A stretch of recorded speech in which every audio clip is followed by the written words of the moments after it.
acquired 4 companies in the last probably year and a half, 2 years. Took action very, very quickly, and has been very active. Lewis has actually rolled his sleeves up, took this with 2 hands as well, and actually grown these companies incredibly well, and now also offering his services to other companies, helping them grow in the exchange for equity as well. So we're going to ask a lot of questions. If you have any questions for Lewis throughout this stream, guys, feel free to pop them in the comments, and we'll get them answered as quick as possible. So let me just make sure Lewis is set up okay. Okay. How's it going, Lou? How's it going, D? First of all, really appreciate you joining us. Yeah, so I think I'll give you a pretty good intro.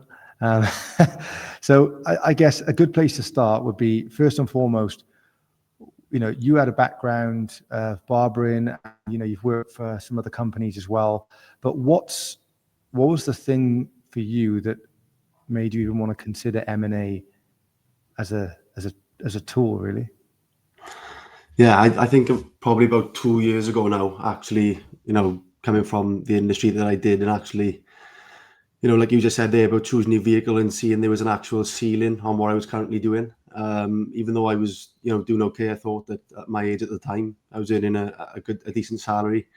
I just thought there was always going to be a ceiling. There was no potential to really, do the things that I, always visioned and dreamed of. Even with, working all the hours under the sun, the overtime, I just think there was always that roadblock in the way of me getting to where I wanted to be, essentially.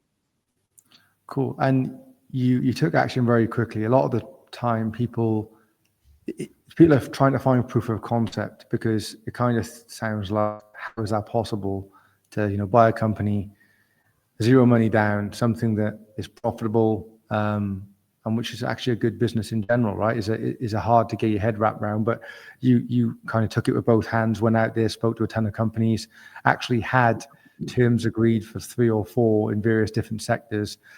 So when you first actually dived into this, what was the things that you were looking for in a business, and what sectors did you look for initially? I was definitely looking for companies with a strong trading history. So definitely that was a massive factor for the criteria. We were searching for companies who've been trading for at least 10 years, strong sets of management accounts, a strong management team in there as well, and just consuming as much information as I could along the way. Although I did have a bit of background knowledge on the sector, actually come from a family of hairdressers. My mother's in the industry 25 years. So had a decent knowledge, on the industry. But yeah, I guess sort of consuming as much information on, the acquisition side of things before actually, speaking to these business owners, and, actually looking at the 5D portal. I think we spoke the other day on a Zoom call about how much information I probably consumed within, 2 months. I remember just watching videos for hours on end until I thought, enough was enough, and let's actually, outreach these business owners. Yeah, and I think you had quite quickly, you had terms agreed in commercial cleaning companies and companies in different sectors all around the UK as well, right? I remember it was a luxury commercial cleaning company in London, with basically operating in the most affluent areas of London, as celebrities on their client book.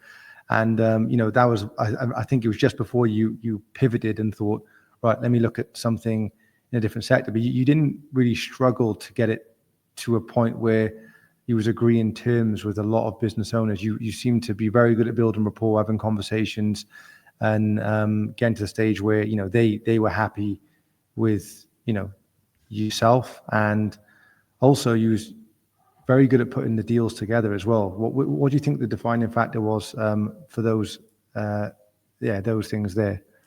I just think probably the main factor, we probably touch on it a bit, on the next sort of topic when we talk about the most recent acquisition. But like you just mentioned there, I think rapport, and actually just taking action, and reps are moved out. I think you once told me, D, when I first started out, and actually speaking to these business owners, 5-6 times a week. I thought that was the only way to sort of get over, because you do have sort of like imposter syndrome. You feel like, should I be on these calls speaking about these sort of large figures? But yeah, I think the key is just take action. And yeah, like you said, I think reps removed out. The more you speak to the business owners and actually strip it back and realize you're only speaking to another human being who's probably aligned with you because they've responded to an outreach email. They obviously want looking to exit the company. You're looking to buy. I think the quicker you get to realize that, the quicker you move forward. Yeah, and obviously 4 acquisitions in now in quite short space of time. The most recent acquisition was a very profitable business in a very nice place in the UK. So talk us through some of the things that you've done in that business, because you guys have improved it massively in quite a short space of time. Yeah, so we acquired, like you said, a business in a quite an affluent area in the UK. 27 years trading, so really solid foundations. A really loyal clientele, and I guess it was more of a strategic acquisition to sort of build on what was already laid out for us. You know, the opportunity there that we saw and obviously got over the line was only building on what the previous owner had put, so many hours into over the past 27 years. And I suppose it was like digitizing those sort of channels that she'd built. So she'd built a creative team. It was an amazing brand. And they were probably under leveraged systems when it comes to like marketing and scalability. So yeah, we always had that vision of sort of, repositioning those traditional values with digital channels. Yeah. And what's some of the things that you've done? Where as soon as like I think the business owner's done an incredible job over those 27 years, built a real dynamic culture as well in the business, and you can see, But what's some of the things that you've done since that you felt has helped the business grow? I think within the first 30 days, we've, unlocked some pretty nice hidden gems. I think the biggest one probably in the first month was seeing the CRM system and the actual IP that the company had hidden away. I think there was around 14,000 email addresses on file which were not utilized. And they were basically email addresses of clients who, currently go to the salon, and, clients who've sort of lost touch. So it was about reconnecting with those guys, actually setting up an email marketing campaign. And I think within the first 30 days of implementing the email marketing, we've seen some pretty, substantial returns. So that's just, one pillar, I suppose, we looked at with the email marketing. We also looked at some cost consolidation, probably a forensic review of all the cost lines, looked at suppliers, sort of energy, marketing, staffing. And then we introduced some benchmarks when it come to, ordering stock. I think just off the top of my head, we introduced a 6% net revenue for stock just to, get a hold of the costs, especially for a business that was quite new to us. I mean, the seller's going to tell you one thing when it comes to the financials, but until you actually get in there and, get your hands on the financials, it's a different ballgame. And then the other thing we looked at was obviously optimizing the staff utilization. And we've done that through a set of KPIs and also optimizing the appointment times. And if we rewind back a little bit, because you've been through the process multiple times now, you're doing a great job of growing the group, and now you're working on some other deals that we'll talk about in a sec. But what was the contributing factor to your deal flow? The contributing factor was definitely Logan Room. So the software that we use to to get these calls booked in every day. I think I was speaking to around 15, maybe 20 some weeks, different business owners every week. The deal flow was, at one point we couldn't keep up with the demand. There were so many calls being booked in.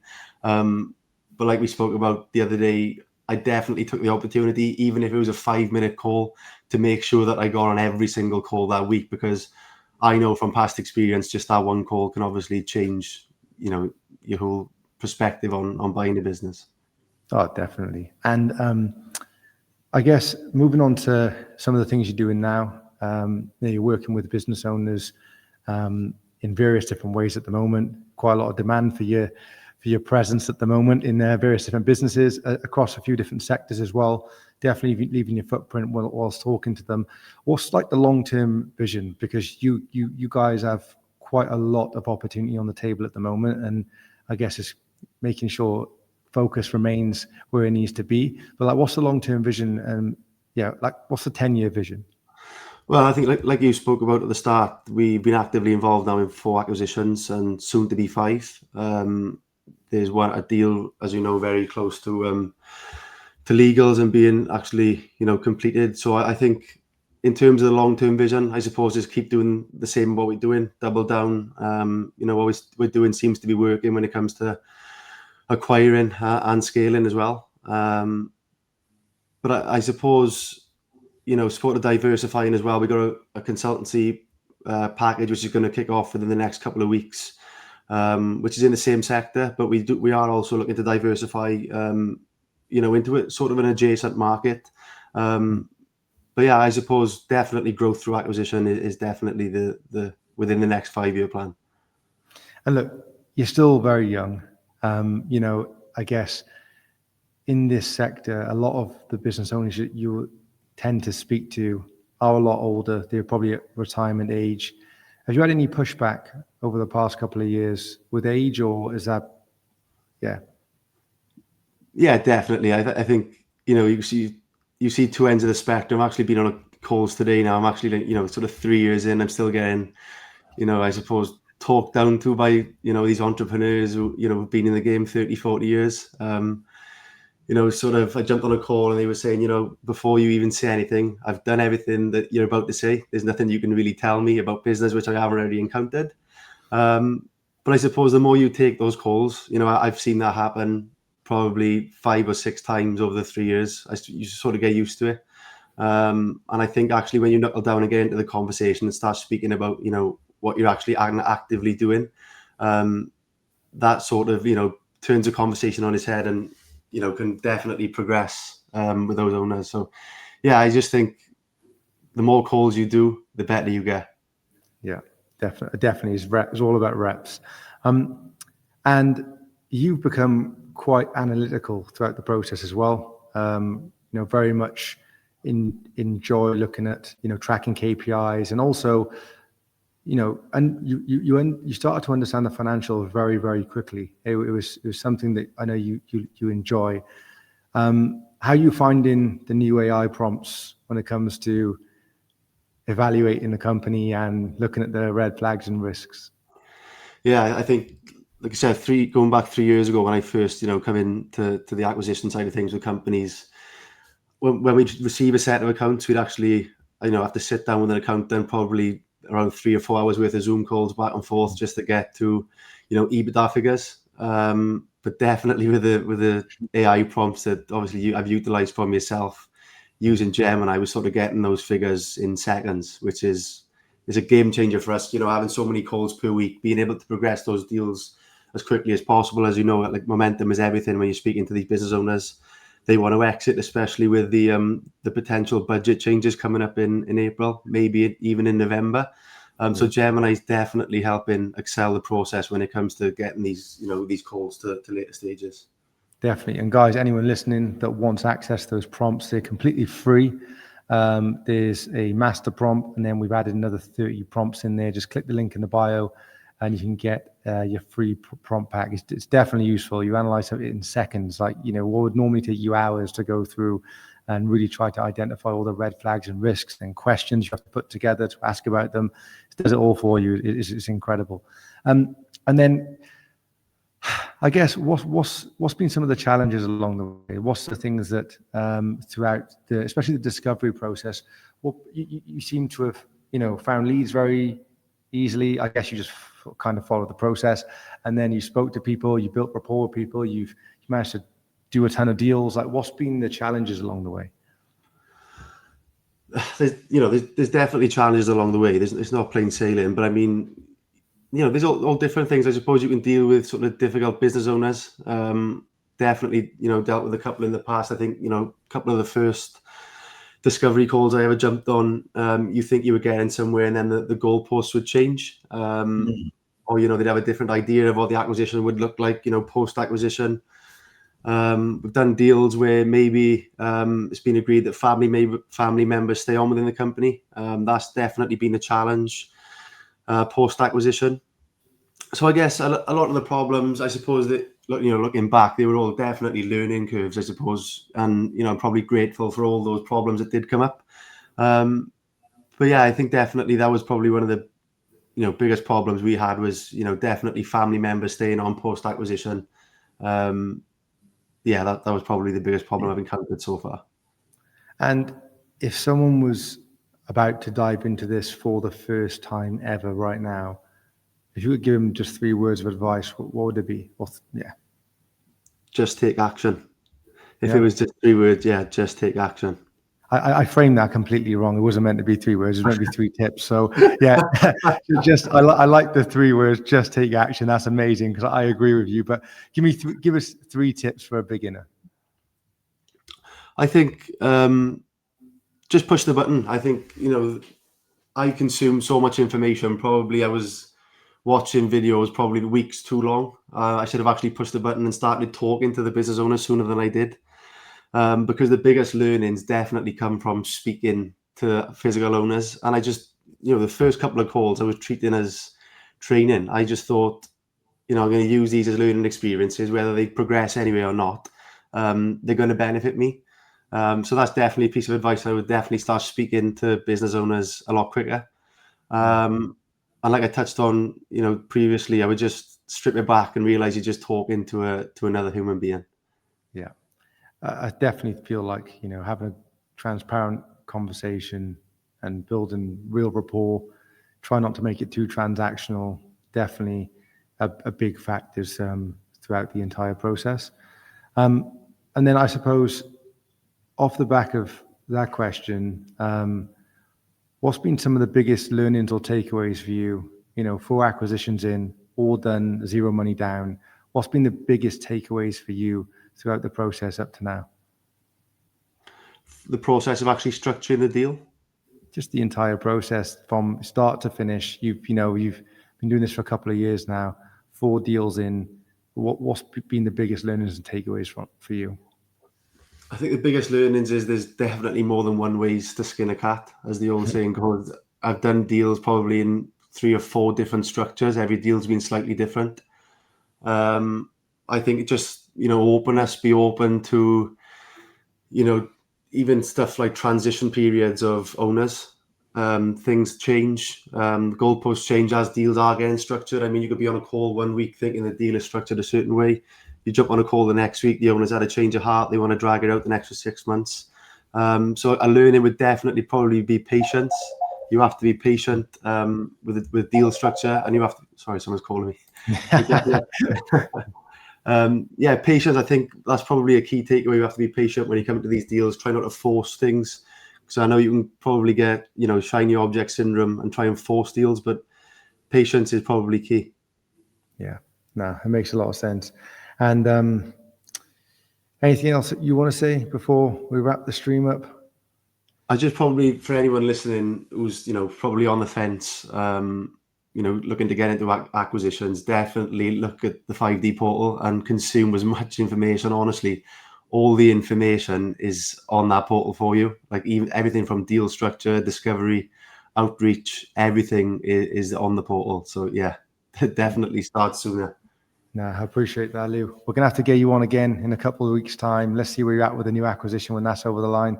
But as always, really appreciate your time. And if you want, I think that it's about time before you go, give the Avery Hill plug. I definitely feel like that needs a plug. Tell us a little bit about it before we wrap it up. Yeah, just sort of launched my clothing brand, Avery Hill. Modern refined heritage. I just launched a pre-order for the first drop, actually. 2 caps, signature caps, 1 in stone, 1 in sand. And more to come in December. Yeah, at Avery Hill Co. Is it Avery Hill at Avery Hill Co on Instagram, right? That's it. Yeah. Cool. Here we go, guys. So that should be at the bottom of the screen now. Give Avery Hill a follow as well. I'm still waiting for my cap. I need that sent out me. You have to say posted to get it to Dubai, D. Yeah. I don't mind. Me on. Yeah, definitely. Now, appreciate your time. We'll catch up soon. Cheers, Lewis. Cheers, D.